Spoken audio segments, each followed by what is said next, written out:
We didn't realize what was happening early on. They kept telling us all of our patients were dying of COVID. It was not COVID that was killing any of these patients. It was the complete and total medical mismanagement of COVID. It was the remdesivir, ventilator, death.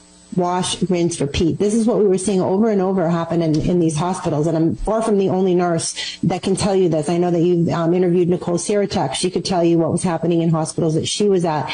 Nurse Erin, same thing. So it's heartbreaking. It's heartbreaking to see what has become of this. Can I share something with you, Nicole? I thought I knew a lot. I mean, I've had name a doctor, Dr. Judy Mikovits, Dr. Brian Artis. I mean, I've literally been brought up since 14 days to flatten the curve by some of our top frontline professionals, period. Doctors, lawyers, everyone. But Nicole yesterday stunned me. You know what she said? And I want you to emphasize this point, and we're going to say it to this audience too. She said they ordered 35,000 ventilators. She goes, how come they didn't order an equal number of feeding tubes? Interesting. That's a good point. I was stunned by that. I'm like, That's absolutely right. And she broke it down. She said, you can't put somebody on a ventilator without a feeding tube. They're going to starve to death. They will die. Correct. And that is an indisputable fact, is it not? Yeah. Wow. I agree with her 100%.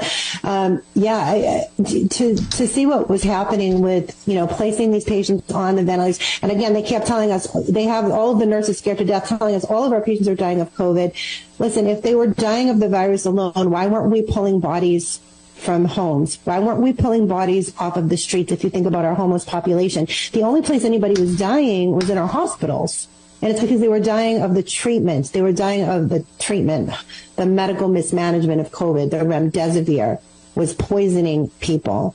We were shutting down their organs. We were placing them on ventilators. Then they kept getting secondary bacterial infections, and they are succumbing to those. They're getting blood clots because they're not being ambulated properly.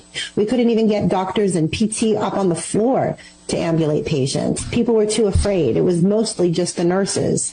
And then the doctors would either come and look through the glass windows of the ICU and take the nurse's report. They were not going in and putting their hands.